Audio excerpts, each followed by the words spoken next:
Hi guys, welcome back to Swathra kitchen. ఇవాళ మన recipe సేమియా పాయసం. అప్పటికప్పుడు 2 నిమిషాల్లో కమ్మటి పాయసాన్ని చిక్కపడకుండా ఎప్పుడు చేసినా అదే రుచితో అదిరిపోయేలాగా పాయసాన్ని చేసి దేవుడికి నివేదించేసేయచ్చు.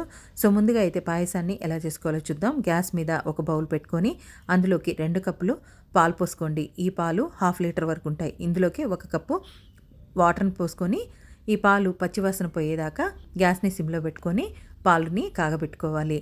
ఈ పాలు కాగే లోపల ఇప్పుడు మనం వేరొక ప్యాన్ని గ్యాస్ మీద పెట్టుకుందాం. ఇందులోకి 1 టేబుల్ స్పూన్ నెయ్యి వేసుకొని, నెయ్యి వేడెక్కిన తర్వాత ఇందులోకి 1 టేబుల్ స్పూన్ సన్నగా కట్ చేసిన బాదాంని వేసుకోండి. అలాగే 2 టేబుల్ స్పూన్ జీడిపప్పు, 1 టేబుల్ స్పూన్ కిస్మిస్ని వేసుకొని 2 నిమిషాల పాటు కలుపుతూ వీటిల్ని రోస్ట్గా ఫ్రై చేసుకోవాలి. రోస్ట్గా ఫ్రై అయిపోయిన తర్వాత వీటిల్ని తీసి ఇప్పుడు ఒక బౌల్లోకి వేసుకొని పక్కన పెట్టేసుకోండి. ఇదే ప్యాన్లోకి 1 టేబుల్ స్పూన్ నెయ్యి వేసుకోవాలి. నెయ్యి వేడెక్కిన తర్వాత ఇందులోకి 1 కప్పు సేమియాను వేసుకోవాలి. వేసుకొని 2 నిమిషాల పాటు కలుపుతూ ఫ్రై చేసుకోండి. గ్యాస్ని లో ఫ్లేమ్లోనే పెట్టుకోవాలి. హై ఫ్లేమ్లో పెట్టుకుంటే ఈ సేమియా మాడిపోతుంది.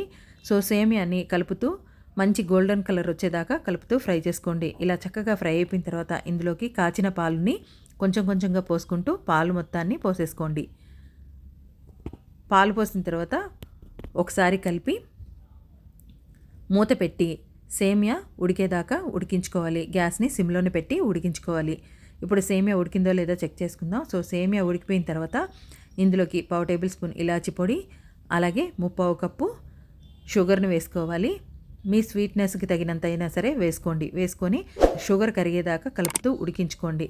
షుగర్ కరిగిపోయిన తర్వాత ఇందులోకి ఫ్రై చేసుకున్న జీడిపప్పు బాదాంను కూడా వేసుకొని ఒక 10 నిమిషాల పాటు ఉడికించిన తర్వాత గ్యాస్ని ఆఫ్ చేసేసుకోండి.